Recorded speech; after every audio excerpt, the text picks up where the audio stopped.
إن الحمد لله نحمده ونستعينه ونستغفره ونعوذ بالله من شرور أنفسنا ومن سيئات أعمالنا من يهده الله فلا مضل له ومن يضلل فلا هادي له وأشهد أن لا إله إلا الله وحده لا شريك له وأشهد أن محمدا عبده ورسوله صلى الله عليه وعلى آله وصحبه وسلم تسليما كثيرا.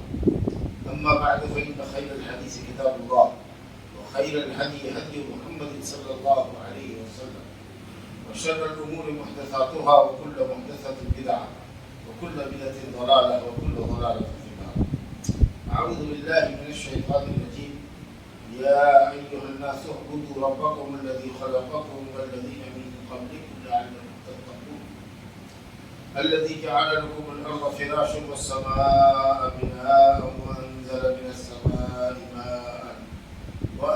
من السماء ماء فأخرج به من الثمرات رزقا لكم فلا تجعلوا لله أندادا وأنتم تعلمون.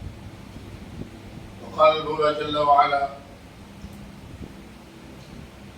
ما كان محمد أبا أحد من رجالكم ولكن رسول الله وخاتم النبيين. بزرگ اور دوستوں، خوشی کی بات ہے، مسرت و مقام ہے کہ دلی جمعیت شہری کولکتہ دلی جمعیت زیر اہتمام منعقدہ ہونے والے کانفرنس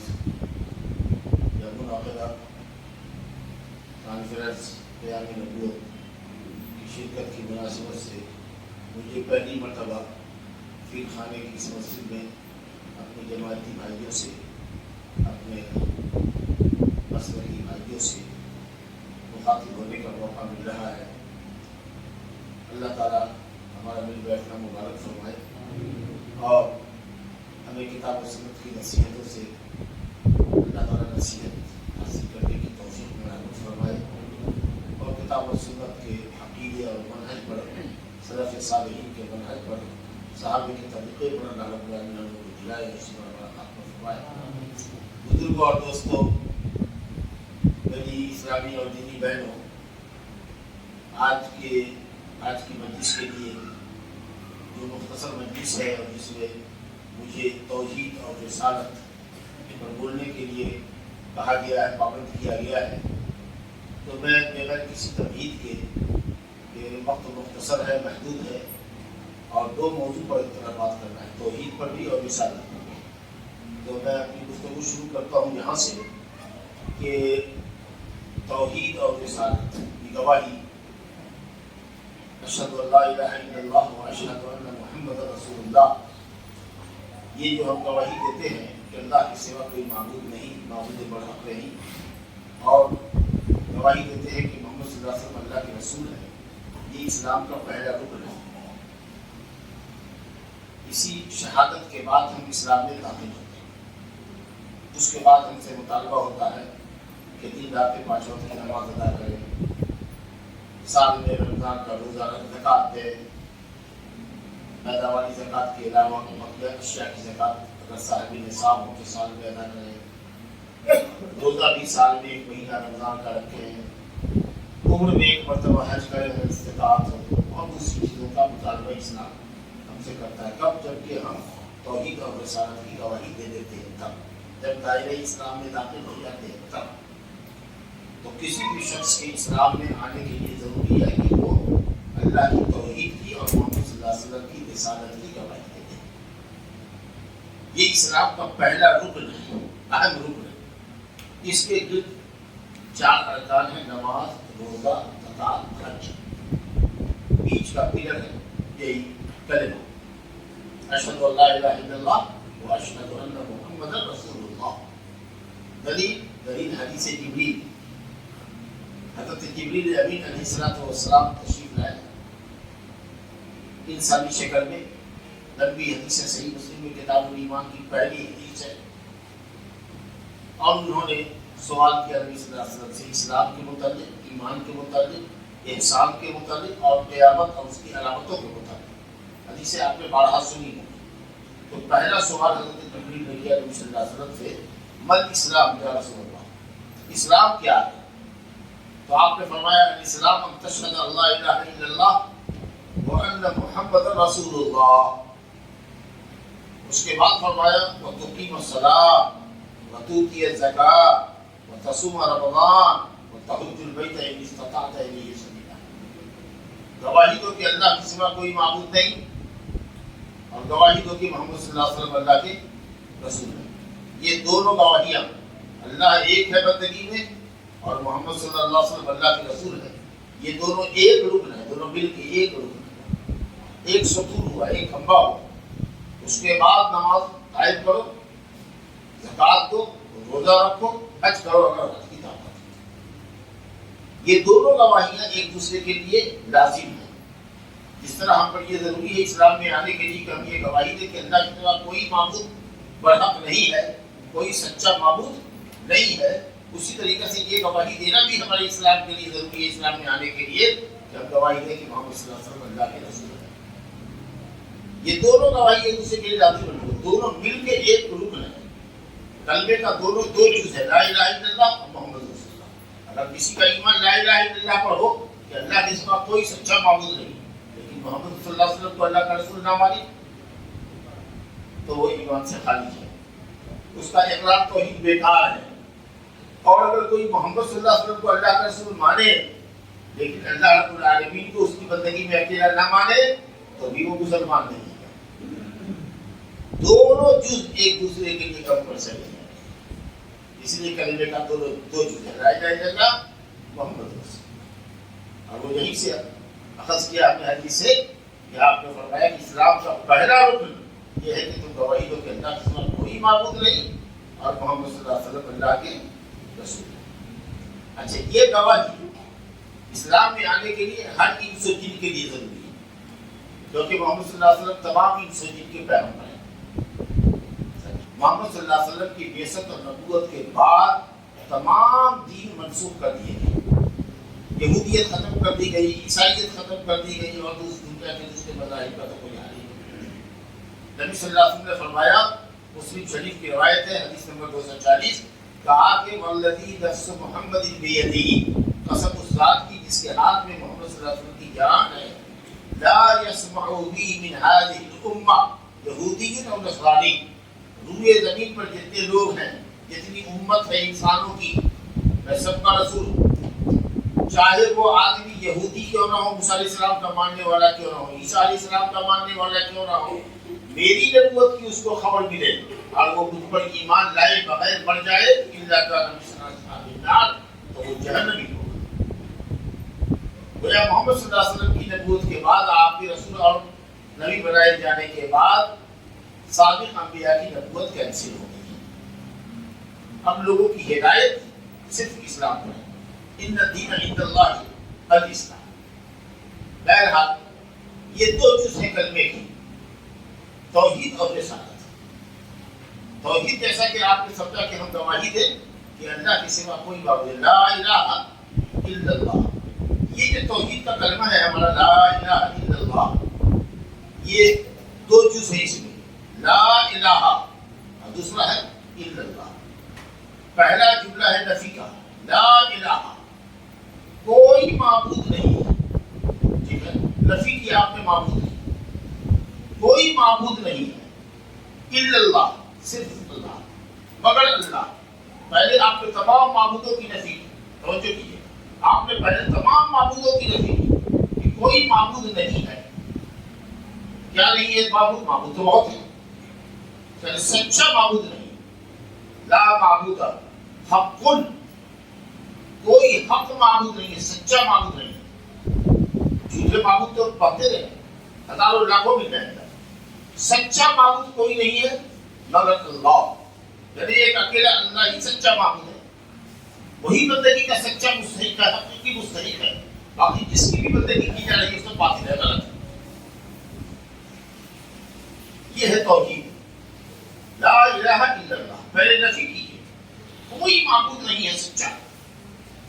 یہ سارے باطل معبودوں کی آپ نے نفی کر دی, ایک الہ حق جو سچا معبود ہے اس کا آپ نے اقرار کیا الا اللہ. اب یہ بات کہ صرف اللہ ہی حق معبود ہے, یہ قرآن کہتا ہے ذالک بان اللہ هو الحق, سن لو کہ اللہ ہی ایک اکیلا معبود حق ہے، وَأَنَّ مَا يَدْعُونَ مِن دُونِهِ الْبَاطِلُ، اور دنیا والے ایک اللہ کے علاوہ جس کو بھی پکارتے ہیں یا جس کی بھی بندگی کرتے ہیں وہ سب باطل، یہ قرآن کہتا ہے۔ ذَلِكَ بِأَنَّ اللَّهَ هُوَ الْحَقُّ، یہ کتنی تاکید، اللہ ہی ایک اکیلا معبود حق اور اس کے علاوہ جتنے ہیں وہ سب باطل۔ وَأَنَّ اللَّهَ هُوَ الْعَلِيُّ الْكَبِيرُ، اور اللہ علی ہے، اپنی ذات سے عرش کے اوپر ہے، اس کی صفات بلند و بالا ہے، اس کا مقام اور رتبہ بلند و بالا ہے اور بہت بڑا ہے، الکبیر۔ یہ توحید کا ہمارا جملہ ہے، نفی اور اثبات۔ پہلے معبودوں کی نفی کیجیے، باطل معبودوں کی، اور اس کے بعد اقرار کیجیے کہ صرف ایک اللہ الہ ہے۔ یہی توحید ہے۔ اللہ تعالیٰ فرماتا ہے قرآن مجید میں پہلی توحید کی جو آیت ہے جس میں آرڈر ہے، آرڈر، یا ایھا الناس، دنیا کے تمام انسانوں کو خطاب کیا جاتا ہے، اے لوگوں، اعبدوا اللہ، اعبدوا اللہ، یا ایھا الناس اعبدوا الذی، یا ایھا الناس اعبدوا، اے لوگوں عبادت کرو اس ہستی کی جس نے تم کو پیدا کیا اور تم سے پہلے کے لوگوں کو پیدا کیا۔ اعبدوا ربکم الذی خلقکم والذین من قبلکم لعلکم تتقون، اپنے اس پالنہار کی عبادت کرو جس نے تم کو پیدا کیا اور تم سے پہلے کے لوگوں کو پیدا کیا، جس نے زمین کو چھاور بنایا، آسمان کو چھت بنائی تمہارے لیے، اور آسمان سے بارش برسایا، اور تمہارے کھانے کے لیے اللہ تعالیٰ نے انواع و اقسام کے غلے اور پھل فروٹ پیدا کیے، اور یہ تم سب جانتے ہو کہ یہ صرف اللہ ہی کرتا ہے، اللہ کے علاوہ کوئی بھی نہیں کرتا، تو پھر اللہ تعالیٰ کی عبادت میں دوسروں کو شریک کیوں ٹھہراتے؟ تو اب توحید کا مطلب کیا ہوا کہ ہم اس بات کی گواہی دیں کہ کائنات میں اللہ کے سوا کوئی معبود برحق نہیں ہے، معبود برحق سچا معبود ہے، یہ معنی کیجیے گا، سچا معبود، حق معبود، معبود حقیقی کوئی نہیں ہے سوائے اللہ، یعنی ایک ہی اکیلی ذات ہے جو بندگی کے لائق ہے۔ اس توحید کو کہتے ہیں توحید الوہیت، کہ عبادت میں اللہ کے ساتھ کسی کو شریک نہ ٹھہرایا۔ تو توحید کی تعریف یہ ہوگی افراد اللہ تعالی بالعبادہ، اللہ تعالیٰ کو عبادت میں ایک اکیلا جاننا۔ یہ اس لیے تعریف کرتے ہیں کہ مشرکین کے درمیان اور اسلام کے درمیان جو چیز فرق ہے وہ یہی ہے، جو کہ مشرکین یہ مانتے تھے کہ کائنات کا خالق رازق مالک صرف اللہ ہے، وہ یہ مانتے تھے، وہ یہ بھی مانتے تھے کہ اللہ تعالیٰ کے نام بڑے پاکیزہ ہیں، بڑے بلند ہیں، اور اللہ تعالیٰ ہر صفات حسنہ سے متصف ہے، عیب سے پاک ہے، لیکن قصور کیا تھا، ان کا جرم کیا تھا کہ اللہ کی بندگی میں دوسروں کو شریک ٹھہراتے تھے، پیروں کو، ولیوں کو، جیسا کہ آج مسلمان کر رہا تھا، نظر و نیاز چڑھاتے تھے بزرگوں کے نام پر، اور قبروں کے اوپر اور بتوں کے اوپر جن کے مجسمے بنا رکھے تھے بزرگوں کے، ان کے نام پر جانور ذبح کرتے تھے، ان سے خوف کھاتے تھے، ان سے امیدیں رکھتے تھے، یہ ان کا شرک تھا۔ تو ربوبیت میں اور اللہ تعالیٰ کے اسماء و صفات میں، ناموں اور صفتوں میں کوئی شرک نہیں تھا ان کے یہاں۔ شرک اگر تھا تو عبادت ہے، جو چیز عبادت ہے جس سے اللہ راضی اور خوش ہوتا ہے اور جس پر بندے کو اللہ ثواب دیتا ہے، اس کو انہوں نے اولیاء کے درمیان بھی تقسیم کر رکھا تھا۔ اللہ کے نام کا بھی ذبیحہ کرتے تھے ثواب کے لیے، بزرگوں کے نام کا بھی ذبیحہ کرتے تھے، کچھ نظر و نیاز اللہ کے نام کی بھی مانتے تھے، کچھ بزرگوں کے نام کی بھی مانتے تھے جی، اور اموات سے جا کر مدد مانگتے تھے یا سفارش کرنے کی دعا درخواست کرتے تھے کہ آپ ہمارے لیے اللہ سے سفارش کرتے تھے، یہی ان کا جرم تھا۔ اس بات کا ثبوت کہ اللہ رب العالمین کو مشرکین رب مانتے تھے، رب بولے تو خالق، مالک، رازق، مدبر، کائنات کا چلانے والا اللہ ہی کو مانتے تھے مشرکین۔ قرآن مجید میں بیشتر مقامات پر آپ کو، بہت متعدد مقامات پر مشرکین کے یہ اقرار آپ کو ملے گی۔ مشرکین یہ اقرار کرتے تھے۔ سورہ یونس کی ایک مشہور آیت آپ کے سامنے پڑھتے ہیں، قل من یرزقکم من السماء والارض، أَمَّنْ يَمْلِكُ السَّمْعَ وَالْأَبْصَارَ وَمَنْ يُخْرِجُ الْحَيَّ مِنَ الْمَيِّتِ وَيُخْرِجُ الْمَيِّتَ مِنَ الْحَيِّ وَمَنْ يُدَبِّرُ الْأَمْرَ فَسَيَقُولُونَ اللَّهُ فَقُلْ أَفَلَا تَتَّقُونَ۔ اے نبی ان سے پوچھیے، قل کہیے، مکے والوں سے کہیے، مَنْ يَرْزُقُكُم مِّنَ السَّمَاءِ وَالْأَرْضِ، تمہیں آسمان سے اور زمین سے روزی کون دیتا ہے؟ مشرکین سے پوچھیے، آسمان سے اور زمین سے روزی کون دیتا ہے؟ یعنی آسمان سے بارش کون برساتا ہے جو روزی کا سامان ہوتا ہے، روزی کا ذریعہ بنتا ہے؟ آسمان سے بارش کون برساتا ہے؟ اور زمین سے غلے کون اگاتا ہے؟ پھل فروٹ کون اگاتا ہے؟ تمہاری آنکھوں کا کانوں کا مالک کون ہے؟ کس نے تمہاری آنکھوں میں بصارت دی ہے، کانوں میں سماعت دی ہے؟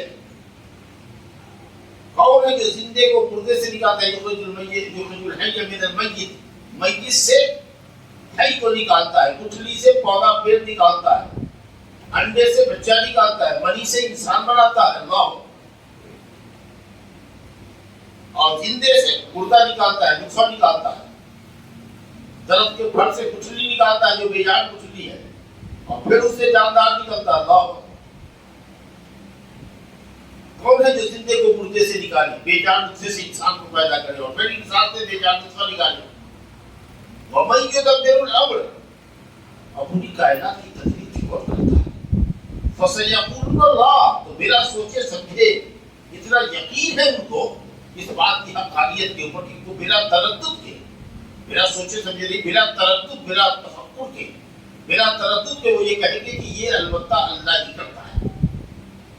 تو جب یہ اقرار مکے والے کرتے ہیں کہ اللہ ہی خالق ہے، مالک ہے، رازق ہے، کائنات کا مالک ہے، پوری کائنات کا نظام وہی چلا رہا ہے، جب یہ وہ مانتے ہیں تو اس ماننے کا لازمی تقاضا یہ ہے کہ وہ اس بات کو بھی مانے کہ بندگی کے لائق سے اللہ ہے۔ فقل، تو کہیے، افلا تتقون، تو پھر شرک سے کیوں نہیں بچتے؟ کیوں بزرگوں کو صالحین کو اللہ تعالیٰ کی بندگی میں شریک کیے بیٹھے ہیں؟ اللہ وَلَئِنْ سَأَلْتَهُمْ مَنْ خَلَقَهُمْ لَيَقُولُنَّ اللَّهُ، اے نبی ان سے اگر پوچھے گا کہ تمہیں پیدا کس نے کیا، تو البتہ ضرور بالضرور، تاکید در تاکید ہے، یہ کہے کہ اللہ ہی میرے کو پیدا کیا۔ پھر یہ بندگی دوسرے کی کیوں کر رہے ہیں؟ هَلْ مِنْ خَالِقٍ غَيْرُ اللَّهِ يَرْزُقُكُم مِّنَ السَّمَاءِ، کیا اللہ کے علاوہ کوئی خالق ہے جس نے تم کو پیدا کیا ہو، جو تم کو روزی دیتا ہو؟ ہے کوئی؟ تو بولو کہ ہاں، ہم کو پیدا کسی اور نے کیا ہے، روزی کوئی اور دیتا ہے، پیدا تم کو کسی اللہ کے علاوہ کسی نے کیا ہے؟ تو ٹھیک ہے، اپنے خالق کے سامنے نمن کرو، خالق کو سجدہ کرو۔ گویا معلوم ہوا کہ سجدہ اور عبادت اسی کا حق ہے جو خالق ہے، جو رازق ہے، جو حیات و موت کا مالک ہے، اور وہ صرف اللہ ہے۔ یہ مکے والے بھی مان رہے ہیں کہ خالق ان کا اللہ ہے، رازق ان کا اللہ ہے، زمین اور آسمان کا نظام چلانے والا اللہ ہے۔ تو پھر اس ماننے کا مطلب تو یہ ہے کہ جو یہ سب کر رہا ہے، سجدہ تو اسی کے سامنے کیا جائے، نیاز اسی کے نام کی مانی جائے اگر ماننا ہو تو۔ حالانکہ نظر و نیاز ماننی نہیں چاہیے، اس کہتا ہے کہ بقیر کے بال کے نکلنے کا ذریعہ ہے۔ جانور البتہ ذبح کرنا جو قربانی میں ہم لوگ کرتے ہیں عبادت ہے، وہ اللہ کے لیے ہوگی۔ کسی پیر فقیر کے لیے بکرا ذبح نہیں ہوگا، مرغا نہیں چڑھے گا کسی کے اوپر، یہ صرف اللہ کا حق ہے، اسی کا نام توحید ہے۔ سمجھا کہ تو اس کو کہتے ہیں توحید ربوبیت۔ توحید ربوبیت، اللہ کو خالق، مالک، رازق، مالک ماننا، یہ توحید ربوبیت ہے۔ سوال آپ سے اگر کریں کہ کیا مشرکین اللہ کی توحید ربوبیت کو مانتے تھے؟ ہاں بالکل، بلا شک مانتے تھے۔ توحید ربوبیت کا مطلب اللہ کو رب ماننا، خالق، مالک، رازق، مدبر ماننا۔ یہ مکہ والے بات ہے، ہاں پورا قرآن پڑھا ہوا ہے، ان کا اقرار موجود ہے۔ اور اسی طریقے سے اسی توحید ربوبیت کا پارٹ ہے توحید الاسماء والصفات۔ اللہ نے جو اپنے نام اور صفات قرآن مجید میں بیان کیے، اور نبی صلی اللہ علیہ وسلم نے جو اللہ کے نام اور صفات بیان کیے، ان پر ایمان لانا۔ یہ کہنا ہے اگر اللہ تعالیٰ کی ہو الحی القیوم، اللہ حی کامل الحیات ہے، کبھی عدم سے نہیں گزرا، یعنی ہمیشہ سے ہے، اور کبھی اس کو فنا نہیں ہے، کامل الحیات ہے، لا تأخذہ سنۃ ولا نوم، اس کو تو نیند بھی ہو کیا ہوگی بھی نہیں آتی۔ اب آپ ایک دو رات نہ سوئے تو پاگل کی طریقے سے کر لیں، نیند کی گولی آتا، اس کو نیند کیا ہوگی بھی نہیں آتی۔ اللہ کامل الحیات لا تأخذہ سنۃ ولا نوم، نہ اس کو عقلی آتی ہے نہ نیند آتی ہے۔ القیوم ہے، جو پوری طاقت کے ساتھ قائم ہے اور ساری دنیا کو قائم کیے ہوا ہے، ہم کو آپ کو سب کو چلا رہا ہے۔ اللہ کی صفت ہے، جیسے نام ہے اللہ کا سمیع، سنتا ہے۔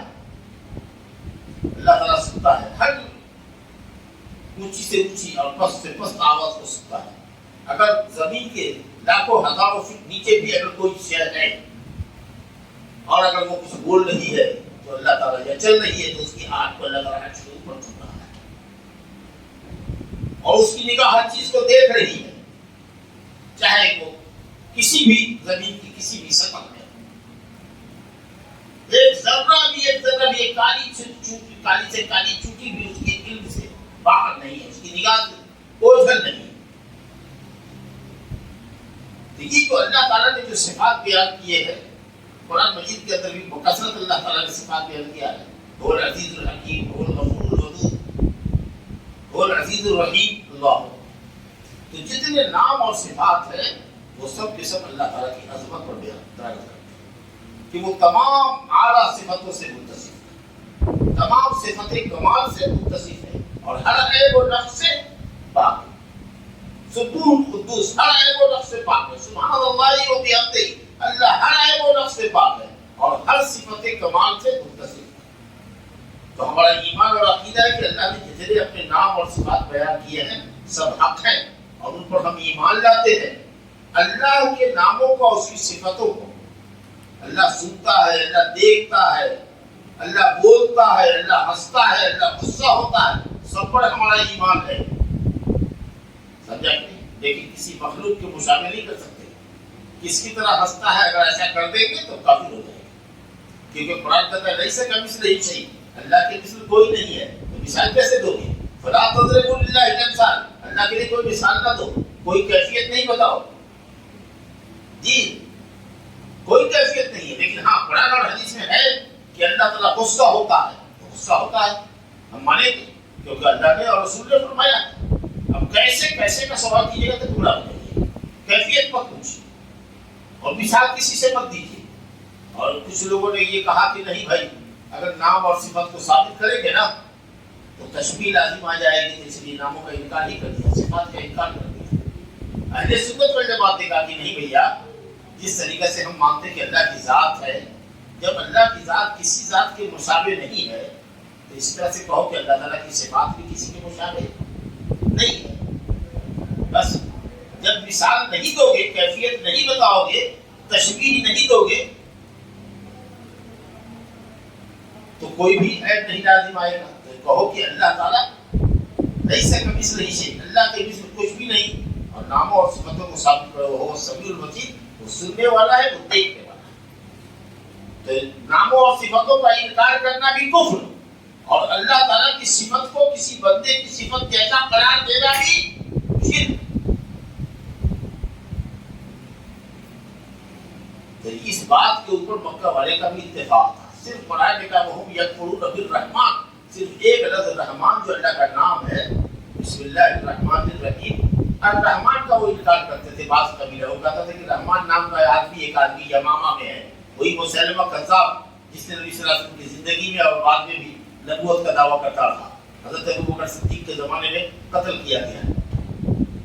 تو اس مردود کو لوگ کہتے تھے اس علاقے کے لوگ رحمان الیمامہ، یمامہ کا رحمان، کہتے تھے ہم لوگ رحمانہ کے یمامیہ کو جانتے ہیں اور تو کسی رحمان کو نہیں جانتے۔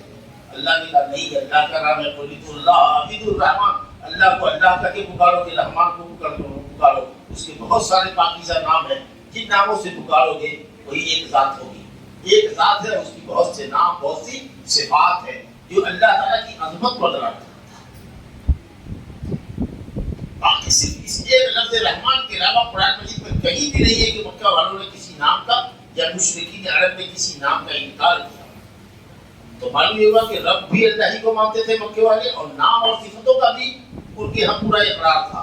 صرف جو خرابی تھی، جو شرک تھی، جو شرک تھا ان کے یہاں، وہ صرف یہی تھا کہ عبادت میں دوسروں کو بھی شریک کرتے۔ تو معلوم یہ ہوا کہ اگر ہم اس بات کا ایمان اور یقین رکھیں کہ اللہ ہی کائنات کا خالق ہے، مالک ہے، رازق ہے، مدبر ہے، حیات کا، موت کا، عزت کا، ذلت کا، روزی کا، روٹی کا، سب کا مالک اللہ ہے، اور جتنے نام ہیں پاکیزہ اللہ نے قرآن حدیث میں بیان کیے ہیں وہ سب کے سب صحیح ہیں، اور اللہ کسی مخلوق کے جیسا نہیں ہے اور کوئی مخلوق اس جیسی نہیں ہے، اور تمام ناموں کو ہم مانتے ہیں، کسی نام کا انکار نہیں کرتے، کسی نام کی کوئی تعمیل نہیں کرتے، لیکن اس کے باوجود جب عبادت کے موقع آتا ہے تو ہم نظر و نیاز کچھ کسی بزرگ کے سامنے اور کسی قبر پر چڑھا دیتے ہیں۔ قسم اللہ کی ہم مومن نہیں ہیں، ایمان سے ہم خارج ہیں، کافر ہیں، کیونکہ جھگڑا مشرکین کے ساتھ نبی کا اور نبی کے ماننے والوں کا صرف کسی پوائنٹ پر تھا کہ اگر تم مانتے ہو کہ اللہ ہی ایک اکیلا خالق مالک رازق ہے، اور تم مانتے ہو کہ اللہ ہی کے لیے پاکیزہ نام و صفات ہے، تو اس بات کو تو لازماً مانو کہ جو خالق ہے، جو رازق ہے، جو دنیا کی تدبیر چلانے والا ہے، وہی معبود ہے۔ اور اسی طریقے سے جس کو ہم معبود سمجھتے ہیں اس کے اندر یہ صفات ہے کہ وہ خالق ہے، مالک ہے، رازق ہے۔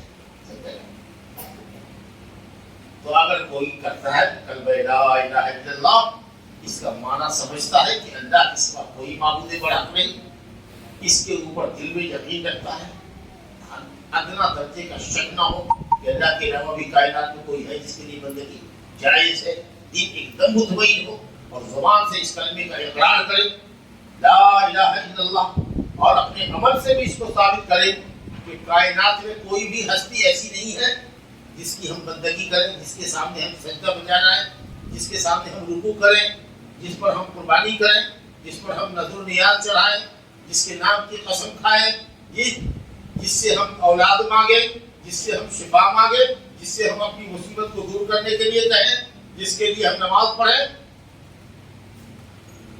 کائنات میں کوئی ایسا نہیں ہے۔ جب ہم یہ گواہی دیتے ہیں لا الہ الا اللہ کی، اس گواہی کے مطابق ہمارا عمل بھی ہو کہ ہم اپنی جملہ عبادات کو صرف اور صرف اللہ کا ہی سمجھ کر کے ادا کرتے ہوں، تب ہم مومن کامل ہوں گے۔ لیکن اگر ایک شخص لا الہ الا اللہ کہتا ہے زبان سے، لیکن دل میں کفر چھپائے ہوا ہے، دل میں اس کے کفر ہے، تو کون کیا کہلائے گا؟ وہ منافق۔ کیا کہلائے گا؟ منافق۔ کیونکہ منافق کلمہ زبان سے پڑھتے تھے جو مدینے میں تھے اور دل میں کفر چھپائے ہوئے تھے۔ جی اچھا، ایک آدمی دل میں ایمان رکھتا ہے، ٹھیک ہے،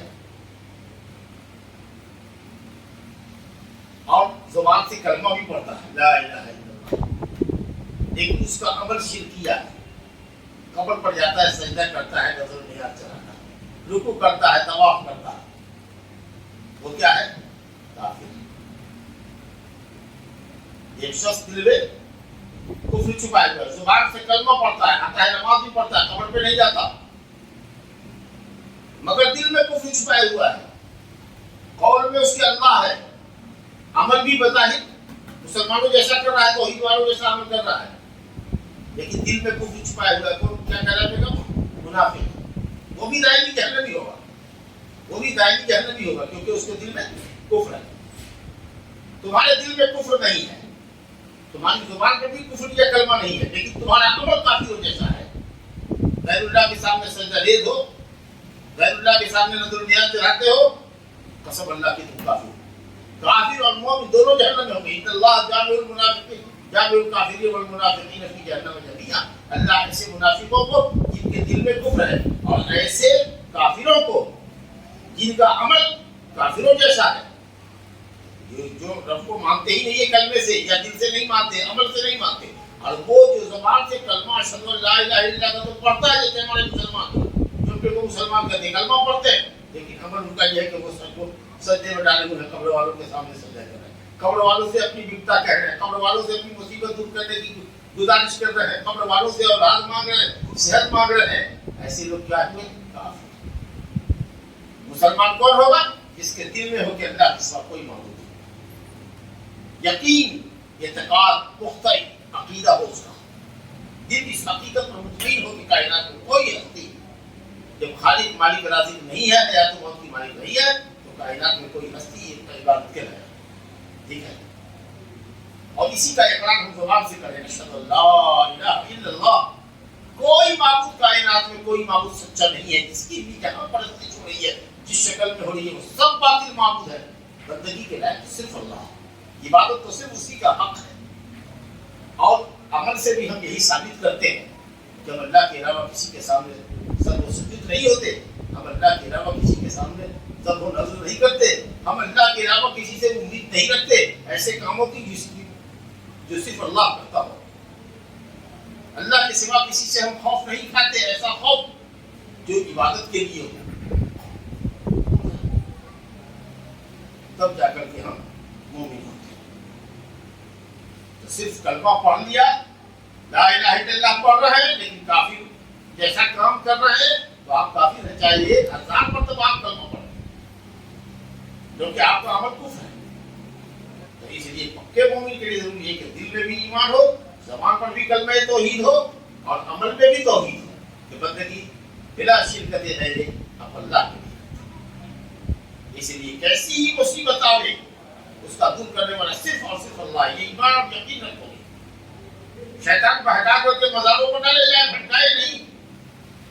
اما یجیب المضطر اذا دعاه یکشف السوء ویجعلکم خلفاء الارض الہ الا اللہ۔ کون ہے جو تمہاری مصیبت کو دور کرے، جو پریشان حال کی پریشانی کو سنے اور اس کی مصیبت کو دور کرے، درماندہ پریشان حال کی پریشانی کو دور کرے؟ کیا اللہ سوال کرتا ہے الہ الا اللہ، کہ اللہ کے ساتھ بھی کوئی دوسرا اللہ تو یہ کرتا ہو؟ تو ہم شیطان نے کہا کہ ہمارے لات عزا اور منات ایسا کرتے ہیں، اور تم کیسے مشکل کشا اور حاجت روا دوسروں کو مانتے ہو، داتا بخش گنج بخش کہتے ہو دوسروں کو؟ تو تم سے تو اچھے مشرکین تھے کہ جب ان سے کہا گیا کہ کہو لا الہ الا اللہ تو وہ عربی دان تھے، وہ جانتے تھے کہ اس کلمے کے اقرار کا مطلب یہ ہے کہ تمام معبودوں سے اپنا رشتہ توڑنا پڑے گا اور صرف اللہ کو ایک معبود ماننا پڑے گا۔ تو انہوں نے کہا کہ نہ بھیا ہم سے یہ نہ ہوگا، ہم اپنے معبودوں کو اپنے بزرگوں کو نہ چھوڑیں گے۔ یہ تو کلمہ کہہ رہا ہے کہ تمام معبودوں کو چھوڑ کر کے صرف ایک اللہ کی پرستش کرو، ہم کو یہ رواڑا نہیں ہے۔ انہوں نے انکار کر دیا، تم کلمہ بھی پڑھ رہے ہو اور تم جا کے شرک بھی کر رہے ہو، تو تم اس امت کے کتنے بڑے منافق ہو، عمل میں تمہارے کتنا بڑا نفاق ہے، قول میں اور عمل میں کتنا بڑا تضاد ہے تمہارے۔ تو کھلا ہوا مشرک اس نے کہہ دیا کہ نہیں، اس کلمے کا مطلب یہ ہے کہ صرف ایک اللہ کی پرستش کرو، نہیں ہم سے نہیں ہوگا، معاف کرو۔ لیکن ہم کیسے نادان ہیں کہ ہم کلمہ بھی پڑھ رہے ہیں، اقرار کر رہے ہیں دنیا والوں کے سامنے کہ اللہ کے سوا کوئی عبادت نہیں ہے، کوئی مشکل کشا نہیں، کوئی حاجت روا نہیں، اور پھر اس کے بعد مصیبت میں جب پڑھتے ہیں تو اللہ کے سامنے ویڈیو ازاری کرنے کے بجائے ہم یہاں وہاں بھٹکتے ہیں اور ایسے لوگوں سے مانگتے ہیں جو منو بھر مٹی کے نیچے دفن ہے، جو خود ہماری آپ کی دعاؤں کے محتاج ہیں، آپ ان سے اپنی حاجتیں پیش کر رہے ہیں۔ قسم اللہ اس سے بڑا جرم اور کیا ہوگا۔ اسی لیے اہل علم میں اہل توحید نے لکھا ہے کہ آج کے جو مشرک مسلمان ہیں جو شرک کا کام کرتے ہیں، ان کا شرک مکہ والوں کے شرک سے بڑھ کے تھا، کیونکہ انہوں نے کلمہ نہیں پڑھا، وہ جانتے تھے کہ کلمے کا کیا مطلب ہے، اور اتنے بڑے ظالم ہیں کہ کلمہ بھی پڑھتے ہیں اور شرک بھی کرتے ہیں۔ تو یہ ہے میرے بزرگوں توحید کہ اللہ تعالیٰ کو ہم اس کا رب ہونے میں، اللہ تعالیٰ کو اس کے ناموں اور صفتوں میں یگانہ و یکتا جانے۔ الحمدللہ یہ دو اقرار کہ اللہ رب ہے، خالق ہے، مالک ہے، اور اللہ تعالیٰ تمام صفات کمال سے متصف ہے، عیب و نقص سے پاک ہے، یہ دونوں توحید کا اقرار توحید ربوبیت اور توحید الاسماء و صفات یہ مکے والوں کے یہاں بھی تھا، سمجھے؟ تو ایک چیز نہیں تھی اور وہ یہ ہے کہ عبادت خالص اللہ کے لیے نہیں تھی۔ جب تک کہ عبادت خالص اللہ کے لیے نہ کی جائے اس وقت تک آدمی موحد نہیں ہو سکتا، اس وقت تک وہ آدمی موحد نہیں ہو سکتا، مسلمان نہیں ہو سکتا۔ مشرکین کے یہاں چونکہ عقیدہ یہی تھا، وہ بزرگان دین کو بھی اللہ کے سامنے وسیلہ بنا کر کے پیش کرتے تھے۔ پوچھا جاتا تھا ان سے کہ کیوں ان کی عبادت کرتے ہو، کیوں ان کی عبادت کرتے، کیوں چڑھاوا چڑھاتے ہیں، کیوں نظروں میں آئے چڑھاتے ہیں؟ تو کہتے تھے کہ لِيُقَرِّبُونَا إِلَى اللَّهِ زُلْفَىٰ، تاکہ یہ بزرگان دین ہم کو اللہ سے قریب کرتے، سفارش کرتے۔ وَيَعْبُدُونَ مِن دُونِ اللَّهِ مَا لَا يَضُرُّهُمْ وَلَا يَنفَعُهُمْ وَيَقُولُونَ هَؤُلَاءِ شُفَعَاؤُنَا عِندَ اللَّهِ وَيَقُولُونَ هَؤُلَاءِ شُفَعَاؤُنَا عِندَ اللَّهِ، ایسوں کو پکارتے ہیں جو نہ ان سے تکلیفوں کو دور کر سکتا ہے، نہ ان کو نفع سے بہرہ کر سکتا ہے۔ پھر پوچھو کہ کیوں عبادت کرتے ہو، تو شفاعہ ہے، سفارش کر دیں گے اللہ۔ اللہ کہتا ہے کہ ہم تو نہیں چاہتے کہ کائنات میں کوئی ہے جو ہمارے پاس سفارش کرے۔ تو ان کو کیسے پتا چل گیا کہ اللہ کے پاس سفارش کرتے؟ قیامت کے دن سفارش ہوگی، اور جس کو ہم کہیں گے جس کو ہم اجازت دیں گے وہ سفارش کرے گا. لا الہ الا اللہ. ہم جس کو اجازت دیں گے اللہ کی اجازت کے بغیر کوئی کسی کی سفارش نہیں کرے گا. یاد رکھیے اللہ کے بغیر اللہ کی اجازت کے بغیر کوئی کسی کی سفارش نہیں کرے گا. اب اس وقت جو لوگ جا رہے ہیں مزاروں پر وہ سفارشی کیا اسی سے مانگ رہے ہیں. یہ جو کلمہ ہے مشرکین نے اس کلمے کا اقرار نہیں کیا کیونکہ وہ عربی جانتے وہ جانتے تھے اس کا مطلب. اور ہم لاکھ سمجھاتے ہیں لوگوں سے کہ توحید یہ ہے کہ اللہ کے سوا کسی اور سے اپنا رشتہ نہ رکھو, کسی اور سے اللہ کے سوا مدد نہ مانگو, ایسے کاموں کے لیے اللہ کے علاوہ کسی اور کو نہ پکارو جس پر اللہ کے سوا کوئی قادر نہیں. اولاد دینے پر کوئی قادر ہے. مکے والوں سے کہا جاتا تھا کون پر تم کو پیدا کرتا ہے, کون تم کو اولاد دیتا ہے؟ قدر اللہ. تب کیوں پوجا کرتے؟ کہا کہ ہم ان کے چڑھاتے تاکہ یہ اللہ کو کہے کہ اللہ فلاں کو اولاد دے دے. اگر یہی عقیدہ رکھ کر کے آپ قبر پر جاتے ہیں بزرگوں کو پکارتے ہیں نظر و نیاز سے رہتے ہیں کہ آپ بزرگ ہیں اللہ سے آپ سفارش کر دیجئے کہ ہم کو اولاد دے دے ہماری مصیبت دور کر دے, تو آپ مکہ والے کے کفر کے برابر ہو گئے. اور اگر آپ یہ کہیے گا کہ نہیں بابا آپ اولاد دے دیجئے, بابا آپ اچھا کر دیجئے, ہماری بیٹا مصیبت دور کر دیجئے, تو آپ تو اسی کو شفا دینے والا اولاد دینے والا مان رہے ہیں جو کہ مکہ والے کبھی نہیں مانتے تھے. مکہ والے تو صرف سفارشی وسیلہ اور ذریعہ بناتے تھے. آپ تو ڈائریکٹ ان سے کہہ رہے ہیں ابھی سنیے میری فریاد سن لیجیے, میں خالی ہاتھ نہیں جاؤں گا, میری جھولی بھر دیجیے, اس کو اولاد دے دیجیے. آپ تو ڈائریکٹ اسی سے مانگ رہے ہیں. تو بتائیے آپ کا شرک مکے والوں کے شرک سے بڑھ کے ہوا تو اسی شرک کی وجہ سے اللہ نے مکے والوں کے سارے اعمال کو ضائع اور برباد کر دیا. وَقَدِمْنَا إِلَىٰ مَا عَمِلُوا مِنْ عَمَلٍ فَجَعَلْنَاهُ هَبَاءً مَنثُورًا. مکے والے جتنے اچھے عمل کرتے رہے ہوں, مسکین کو کھلاتے رہے ہوں, مہمان نوازی کرتے رہے ہوں, غلاموں کو آزاد کرتے رہے ہوں, خیر خیرات کرتے رہے ہوں, اللہ نے کہا کہ سارے عملوں کو ہم نے تینوں کے معنی اڑا دیا. کیوں؟ اس لیے کہ ان کے عقیدے میں کفر تھا, شرک تھا. تو معلوم ہوا کہ ہر چند کے آدمی اس بات کی گواہی دے کہ کائنات کا خالق مالک اللہ ہے. ہر چند کے اس بات کی گواہی دے کہ تمام صفات کمال سے اللہ متصف ہے. لیکن اس بات کی گواہی نہ دے اور اس بات کو عمل سے ثابت نہ کرے کہ اللہ ہی ایک اکیلا معبود سچا معبود ہے, جب تک اس کو ہم اپنے دل سے نہیں اقرار کریں گے, دل میں اس بات کو یقین نہیں کریں گے, اور زبان سے جب تک اس بات کا اقرار نہیں کریں گے کائنات میں اللہ کے سوا کوئی عبادت کے لائق نہیں, کوئی مشکل کشا نہیں, کوئی حاجت روا نہیں, اور اپنے عمل سے جب تک اس بات کو ثابت نہیں کریں گے کہ ہم واحد ہے, اس وقت تک قسم اللہ کے ہم مومن نہیں ہو سکتے. تو یہ ہے توحید, اور یہ ہے وہ پہلا واجب اللہ کا ہم پر جس کے لیے اس نے ہم کو پیدا کیا. وما خلقت الجن والانس الا لیعبدون. اللہ کہتا ہے کہ میں نے انس و جن کو پیدا کیا ہے صرف اپنی عبادت کے لیے. جتنے رسول اللہ نے بھیجے ہیں سب رسول اس لیے بھیجے اللہ نے, جاؤ دنیا والوں کو کہو ان اعبدوا اللہ, صرف اللہ کی بندگی کرو, اللہ کے علاوہ دنیا میں جس کسی کی بھی بندگی ہو رہی ہے اس سے دور رہو, بھاگو, اجتناب کرو. تو ہماری پیدائش کا مقصد, انبیاء اور رسول کے بھیجے جانے کا مقصد, تمام آسمانی کتابوں کے اتارے جانے کا مطلب صرف یہی ہے کہ ہم اپنی بندگی صرف اللہ کے لیے خاص کریں. تو بندگی صرف نماز روزہ زکات نہیں ہے, آرزو میں لگانا, خوف کھانا, امیدیں رکھنا, نذر و نیاز چڑھانا, جانور ذبح کرنا, قربانی دینا, اور اللہ کے علاوہ کسی کو پکارنا ایسے کاموں کے لیے جس کام پر اللہ کے سوا کوئی قادر نہیں ہے.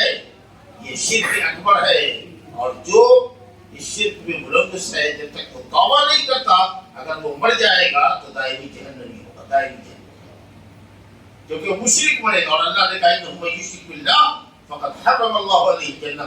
جو شرک کر کے مرے گا چاہے وہ کتنا ہی نمازی کیوں نہ ہو, روزے دار کیوں نہ ہو, ہر سال حج کیوں نہ کرتا ہو, لیکن اگر اس کا عقیدہ صحیح نہیں ہے, توحید کا عقیدہ اس کا صحیح نہیں ہے, پھر وہ دائمی جہنمی ہوگا, اللہ کی جنت اس پر حرام.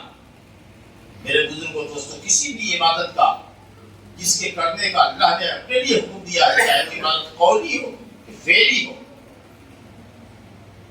اس کا غیر اللہ کے لیے انجام دینا شرک اکبر ہے. مثلا سجدہ کر دینا غیر اللہ کے لیے, رکوع کر دینا غیر اللہ کے لیے, جانور ذبح کرنا غیر اللہ کے لیے, مدد مانگنا ایسے کاموں کے لیے جس پر مدد صرف اللہ کر سکتا ہے, جی پکارنا ایسے کاموں کے لیے جس کو صرف اللہ کر سکتا ہے, غیر اللہ کو پکارنا, یہ شرک اکبر ہے، اس کا کرنے والا اسلام سے خارج ہے۔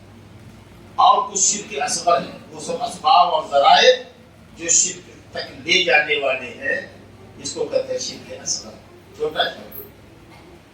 اس میں بھی شرک جو اصغر ہوتا ہے، جو بڑے شرک تک پہنچنے کا ذریعہ ہو، وے ٹو شرک اکبر، وہ راستہ جو بڑے شرک تک آپ کو لے جائے، وہ شرک اصغر ہے۔ اب اس کی بہت ساری مثالیں دی گئی۔